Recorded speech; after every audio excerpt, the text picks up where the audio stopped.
சண்டை போடணும். அதாவது சண்டைன்னா வாய் சண்டையை நான் சொல்கிறேன். வாய் சண்டையில் போடும்போது வந்து எது வெற்றி எது தோல்வி, யார் வெற்றி பெறுவா அப்படிங்கிற வெற்றி எது தீர்மானிக்குதுன்னா நியாயம்தான் தீர்மானிக்குது. எனக்கு நிறைய நல்லா சூப்பராக பேசுவேன், எனக்கு பேச்சு திறமை நிறைய இருக்குது அப்படின்னு சொல்லிட்டு நம்ம வந்து அந்த பேச்சு திறமையை வச்சு வெற்றி பெற்றுடலாம் அப்படின்னு நினைக்கக்கூடாது. யார் பக்கம் நியாயம் இருக்கோ அவங்க அதில் வெற்றி பெறணும். அதுதான் வந்து சண்டை. அதனால் சண்டை போடுறதுல வந்து யார் வேணாலும் வெற்றி பெறலாம், யார் வேணாலும் தோல்வி அடையலாம். வலிமையானவர்கள், பேச்சு திறமை உடையவர்கள், உடல் வலிமை உடையவர்கள் அல்லது பேச்சு திறமை உடையவர்கள் அப்படின்னு ஒன்றுமே கிடையாது. சண்டை போடணும். சண்டை போடும்போது அதில் யார் பக்கம் நியாயம் இருக்குதோ அவங்க அந்த நியாயத்தை வந்து நிரூபிக்கவும் செய்யணும். நியாயம் இருக்கிறத நிரூபிக்கிற அந்த திறமை வேணும். அதுதான், அந்த அளவுக்கு பேச்சு திறமை இருந்தால் போதும். அதை நிரூபிக்கிற அளவுக்கு இப்போ சொன்னால் புரிஞ்சுக்கிற அதுக்காக சாட்சியங்கள், அதாவது ஒரு வழக்கறிஞர்கள் எப்படி சண்டை போட்டுக்கிறாங்க, அப்படி யார் பக்கம் நியாயம் இருக்கோ அதை நிரூபித்தா தானே அங்கே வந்து அது வெற்றியாக மாறுகிறது. அதனால் வந்து நிரூபிக்கணும். நிரூபிச்சிட்டா அப்போ அவங்க சண்டை போடுறவங்க அதில் அவங்க நிரூபித்தவர்கள், நியாயத்தை நிலைநாட்டியவர்கள், அவர்கள் ஜெயிச்சதாக அர்த்தப்படும். அதுக்காக வந்து ஒரு பொய்யான கருத்தை போய் நிரூபிக்கணும்னு முயற்சி பண்ணக்கூடாது. அது தேவையில்லை. ஒரு சண்டைன்னு வரும்போது அதில் போய் ஆமாம் நான் பண்ணது தப்பு தான், அப்படியா, சரி, ஓகே, அப்படின்னா நான் என்னுடைய தோல்வியை ஒத்துக்கிறேன். அந்த மாதிரி இருக்கணும். ஒரு நியாயத்தை தெரிஞ்சுக்கணுன்னு 2 பேருமே முயற்சி செய்யணும். உண்மையை தெரிஞ்சுக்கணுன்னு 2 பேருமே முயற்சி செய்யணும். தன்னுடைய பொய்யான வாதத்தை நிரூபிக்கிறதுங்கிறது வந்து தப்பாக புரிஞ்சிக்க முடியாது. வாதத்திறமையால் ஒரு பொய்யை வந்து உண்மையான நிரூபிப்பதில்லை. நமக்கே தெரியணும். சண்டை போடுறவங்களுக்கு உண்மை எதுவும் தெரியாமல் இருக்கணும், நியாயம் எதுவும் தெரியாமல் இருக்கணும். அதை தெரிஞ்சுக்கிறதுக்காக தான் அவங்க சண்டை போடுறாங்க. அப்போ யார் பக்கம் நியாயம் இருக்குது அப்படிங்கிறத சண்டை போடுறவங்க புரிஞ்சுக்கிட்டா, ஓகே, என் மேலே தான் தப்பு இருக்குது, நான் ஒத்துக்கிறேன். உன் மேலே தான் தப்பு இருக்குது, உன் மேலே எந்த தப்பு இல்லை, என் மேலே தான் தப்பு இருக்குது. அதனால் நான் இந்த சண்டையில் நான் ஒத்துக்கிறதுனால தோல்வியை ஒத்துக்கிறோம். தப்பை ஒத்துக்காமல் அந்த மாதிரி சண்டை போடுறது வந்து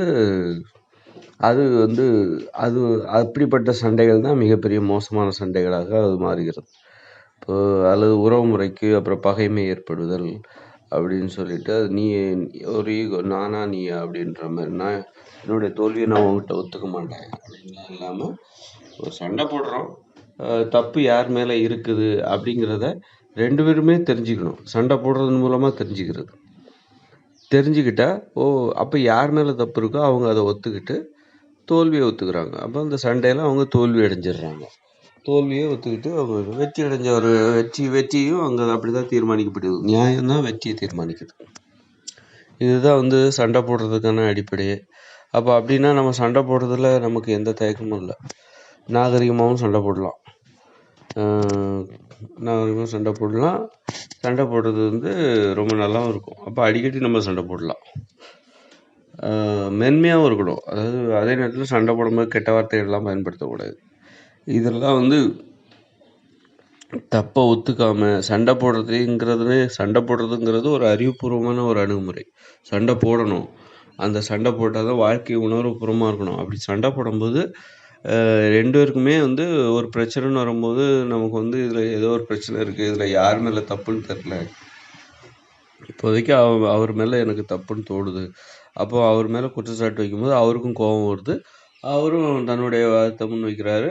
கடைசியில் உண்மை அப்படி, அப்புறம் அவர் ஒரு கருத்து சொல்ல, இவர் ஒரு கருத்து சொல்ல, கடைசியில் யார் மேலே தப்பு இருக்குங்கிறது தெரிஞ்சிருது. அப்போ வந்து தப்பு இருக்கிறவர் தன்னுடைய தோல்வியையும் தன்னுடைய தவறையும் ஒத்துக்கிட்டு, அது அவருக்கு தெரியாமல் நடந்திருக்கலாம். முதல்ல அவருக்கு தன் மேலே தவறு இருக்குன்னு தெரிஞ்சதுன்னா அவர் முதல்ல சொல்லிடுவார். அந்த சண்டை அவ்வளோ தூரம் போகிறதுக்கு அவர் விட மாட்டார். முதல்ல இது என்னுடைய தவறு தான் அப்படின்னு முதல்ல சொல்லி வருவார். அப்போ அங்கே சண்டை, ஆமாம் இது என்னுடைய தவறு தான் அப்படின்னு சொல்லிட்டு அந்த சண்டை மூலமாக சிலர் தெரிஞ்சுப்பாங்க. நாம் ஒன்று நினைப்போம், ஆனால் நடந்தது ஒன்றா இருக்கும். நாமளாக ஒன்று நினச்சிக்கிட்டு நாம் ஒரு சண்டை போடக்கூடாது. சண்டை போடுவோம். சண்டை போடும்போது எதிர்த்தரப்பில் என்ன நடந்தது அப்படிங்கிறது நமக்கு தெரிய வரும். ஓஹோ! நாமளா ஒண்ணு நெனச்சுக்கிட்டோம். ஆனா அது தப்பு. ஆனா அங்க வேற ஒண்ணு நடந்திருக்கு. அப்படின்னு நினச்சு இந்த மாதிரி ஒரு புரிதலுக்காகத்தான் சண்டையே போடணுமே தவிர, சும்மா வந்து சண்டை போடணும். நீயா நானா? நான் என்னுடைய தோல்வியை நான் ஒத்துக்கவே மாட்டேன். உன்னை நான் புரிஞ்சிக்கவே மாட்டேன். உன்னை வந்து வீழ்த்தணும். உன்னை வந்து அழிக்கணும். அப்படி நினச்சிக்கிட்டு சண்டை போடக்கூடாது. சண்டை போடுறதுக்கு நமக்கு தேவை, ஆட்கள் தேவை. இன்னைக்கு பாருங்க, யாரும் சண்டையே போடுறதுக்கு ஆட்களே இல்லை. யாரும் யாரோடையும் சண்டை போடுறதே பெரும்பாலும் குறைஞ்சி போச்சு. அதனால நம்ம பேசுறதுக்கு எப்படி ஆட்கள் தேவையோ, அது மாதிரி சண்டை போடுறதுக்கு ஆட்கள் தேவை. யாருக்கிட்ட நமக்கு பேசுறதுக்கு ஆட்கள் யாரெல்லாம் தேவையோ அவங்ககிட்ட தான் நம்ம சண்டையும் போட வேண்டியதா இருக்கு. சிரிக்கிறதுக்கு நமக்கு யாரெல்லாம் தேவையோ அவங்ககிட்ட தான் நம்ம சண்டையும் போடணும். சண்டை நம்ம யார்கிட்டலாம் போடுறோமோ அவங்ககிட்ட தான் நம்ம சிரிக்க வேண்டிய அவசியம் இருக்கு.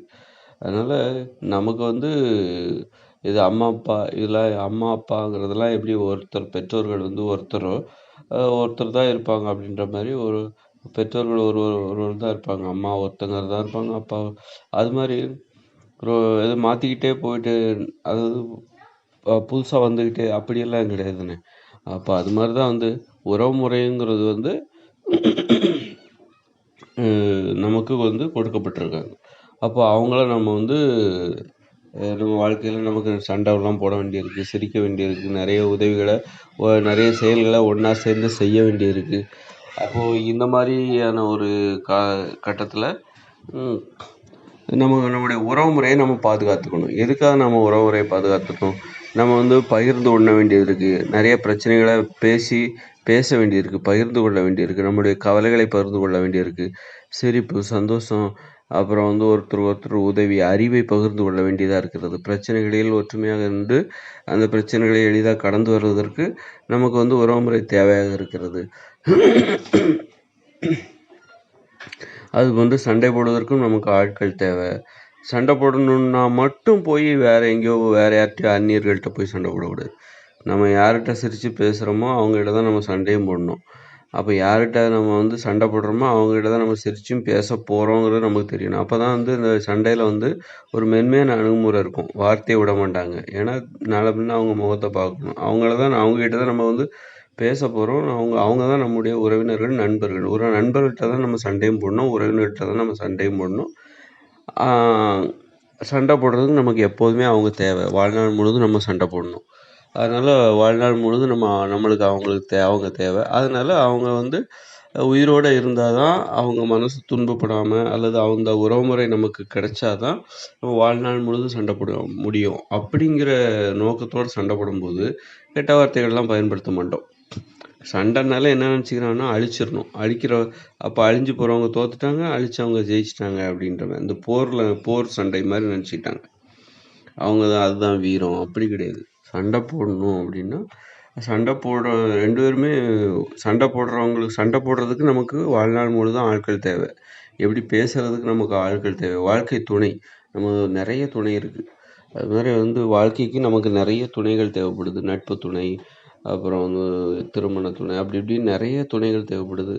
அதனால் வாழ்நாள் முழுதும் நம்ம சண்டை போடுறதுக்காக நமக்கு வாழ்நாள் முழுதும் நமக்கு நண்பர்கள், உறவினர்கள்லாம் தேவையாக இருக்குது. குடும்பம் அப்போ அவங்களையும் நம்ம பாதுகாக்க வேண்டியது இருக்குது. எதுக்குன்னா சண்டை போடுறதுக்கு நமக்கு ஆட்கள் தேவை. அதனால் நான் அவங்கள பாதுகாக்கிறேன். ஏன் நீ உன் நண்பரை பாதுகாக்கிற அப்படின்னா, நான் சண்டை போடணும் வாழ்நாள் முழுதும், அதனால நான் அவரை பாதுகாக்கிறேன். அவர் நல்லா இருந்தால் தான் நான் அவர் கூட வாழ்நாள் முழுதும் சண்டை போட முடியும் அப்படின்னு சொல்லிட்டு அவர்களுடைய நண்பருடைய உடல் ஆரோக்கியத்தில் அவருடைய வாழ்க்கை வந்து நல்லா இருக்கணும் அப்படின்னு சொல்லிட்டு இவர் நினைக்கிறாரு. ஏன்பா அப்படின்னா, எனக்கு சண்டை போடுறதுக்கு ஆள் தேவை வாழ்நாள் முழுதும். இது மாதிரி ஒரு ஆள் எனக்கு கிடைக்க மாட்டார். அதனால நான் அவர் நல்லா இருக்கணும்னு நான் நினைக்கிறேன் அப்படின்னு சொல்லிட்டு அவர் சொல்கிறார். இது மாதிரி தான் வந்து எல்லா உறவு முறையுமே வந்து சண்டைங்கிறது உறவு முறையில் நடக்கிற ஒரு சிறிய ஒரு பிரிவு. அது சண்டை மட்டுமே உறவுமுறை கிடையாது. பேசுறது, சிரிக்கிறது, கவலைகளை பகிர்ந்துக்கிறது, துக்கத்தை பகிர்ந்துக்கிறது, பிரச்சனைகளை பகிர்ந்துக்கிறது, பகிர்ந்து உண்பது, ஒன்றாக சேர்ந்து விளையாடுவதற்கு ஆட்கள் தேவை. புதுசாக நம்ம பிடிச்சவங்க கூட தான் நம்ம வந்து விளையாட முடியும். அப்போ வாழ்நாள் முழுதும் நம்ம விளையாடணும் அப்படின்னா, நமக்கு விளையாடுவதற்கு நம்முடைய நண்பர்கள நம்மள எப்படி நாம பாதுகாத்துக்கிறோமோ, அது மாதிரி நம்முடைய நண்பர்கள, பெண்களா இருந்தா தோழிகள அவங்க பாதுகாத்தாகணும். உறவினர்கள பாதுகாத்தாகணும். ஏன்னா, அப்பதான் அது வாழ்க்கை துணைங்கிறது என்னன்னா, நான் வாழ்றதுக்கு எனக்கு நெறைய துணைகள் தேவைப்படுது. அந்த துணைகளை நான் என்ன எப்படி பாதுகாத்துக்கிறேனோ, அது மாரி அந்த துணைகளையும் நான் பாதுகாத்துக்கிட்டாகணும். அப்பதான் என்னுடைய வாழ்க்கை சிறப்பா அமையும். என்னைப் போலவே அப்போ வந்து அப்போ உறவுமுறை நடைமுறைகள்லாம் மென்மையாக மாறுது.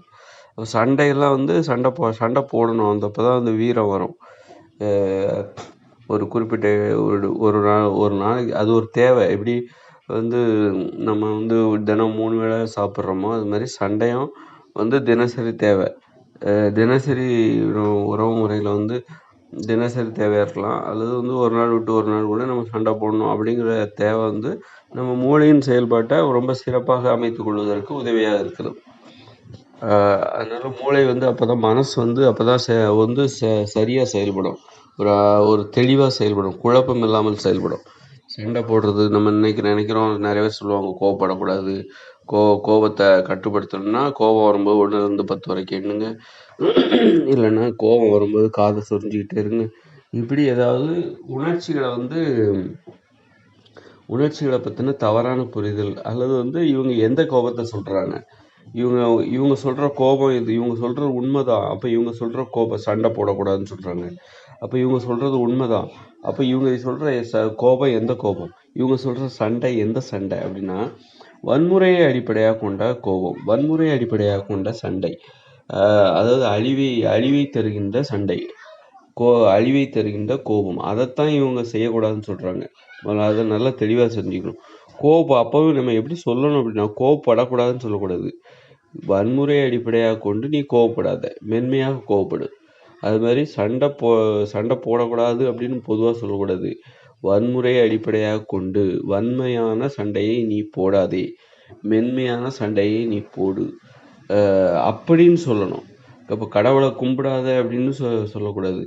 இந்த மாதிரி பொம்மைகளை கடவுளாக கும்பிடாத, பொய்யான கடவுள்களான இந்த பொம்மைகளை கடவுளாக கும்பிடாத, உண்மையான கடவுள் அதாவது இந்த இயேசு, ராமன், கிருஷ்ணர், இப்போ சுடலை மாட சுவாமி, அப்புறம் வந்து அல்லாஹ், இந்த மாதிரியான கடவுளை கும்பிடாத. உன்னுடைய தாய் தந்தையர்கள் அல்லது பெரியவர்கள், இயற்கை, காற்று, நீர், இதெல்லாம் கடவுளா கும்பிடு. இதெல்லாம் இல்லைன்னா நாம இல்லை. ஆனால் ராமன், அல்லாஹ் இந்த மாதிரி பொம்மைகள் இல்லைன்னா நாம உயிரோடு தான் இருப்போம். ஆனால் அந்த காற்று இல்லைன்னா நம்மளால் 5 நிமிஷம் கூட உயிர் வாழ முடியாது. இந்த உணவை கடவுளாக நினச்சிக்கோங்க, இயற்கையை கடவுளாக நினச்சிக்கோங்க. நான் அப்படின்னு சொல்லிட்டு இயற்கை தான் நம்ம அம்மா வந்து கடவுளாக நினச்சிக்கோங்க. எவ்வளோ பெரிய உயர்வான கடவுள் அம்மாங்கிற கடவுள் வந்து மிகப்பெரிய உயர்வான கடவுள். எவ்வளோ பெரிய அதிசயம். வேற நம்ம வணங்குற எந்த ஒரு கடவுளாக, ராமனோ, அல்லாவோ, கிருஷ்ணரோ, சுடலமாட சுவாமியோ, புத்தரோ நம்ம கிட்ட வந்து நம்மளை பாதுகாப்பாங்களா? அந்த குழந்தையிலேருந்து கண்ணும் கருத்துமா இருந்து யாராவது பாதுகாப்பாங்களா? உடனே இப்படி சொல்லிடக்கூடாது, கடவுள் தான் அம்மா ரூபத்தில் வராங்க அப்படின்னு சொல்லக்கூடாது. அது ரொம்ப தப்பு. அம்மாவை எந்த அளவுக்கு கேவலப்படுத்த யாராலும் முடியாது. இதை விட வந்து அம்மா அந்த மாதிரி உதவி செய்கிறவங்கள கேவலப்படுத்துறதுக்கு வந்து இதை விட வேற யார் செய்கிறாங்களோ அவங்கள நம்ம உதவி செய்கிறவங்கள கடவுளாக நினைக்கணும். அந்த மாதிரி ஒரு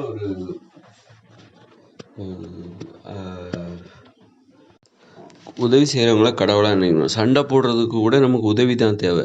இப்போ நான் சண்டை போடுறதுக்கு எனக்கு உதவி தேவை, மற்றவங்களோட உதவி தேவை, என் நண்பர்களோட உதவி தேவை, உறவினர்களோட உதவி தேவை. இப்போ அவங்கள நான் கடவுளாக நினைக்கணும். பாருங்கள், சண்டை போடுறவங்களே நம்ம கடவுளாக நினைக்கிறோம். சண்டை போடுறவங்கள பொதுவாக கேவலமாக தான் நினைப்பாங்க, அவங்க அழிஞ்சு போகணுன்னு தான் நினைப்பாங்க. அப்போது இங்கே பார்த்தா நான் என்ன சொல்கிறேன் அப்படின்னா, சண்டை போடுறதுக்கு வாழ்நாள் முழுவதும் நமக்கு ஒரு தேவை. அப்போ தான் மனசெல்லாம் வந்து தெளிவாக செயல்படும், ஒரு குழப்பம் இல்லாமல் செயல்படும், வாழ்க்கையும் சிறப்பாக அமையும், நல்லா சிரிக்கலாம், சண்டை போட தெரிஞ்சிடும், கோவப்பட தெரிஞ்சிடும். ஏன் நிறைய பேர் சிரிக்க மாட்டேங்கிறாங்கன்னா, நிறைய பேர் கோவமே பட மாட்டேங்கிறாங்க. கோவப்பட்டால் தான் சிரிப்பே வரும். அப்போ வந்து சிரிக்கிறதுக்கு எல்லாரும் தயார் தான். ஆனால் சண்டை போட்டால் தான் சிரிக்கவும் வரும்.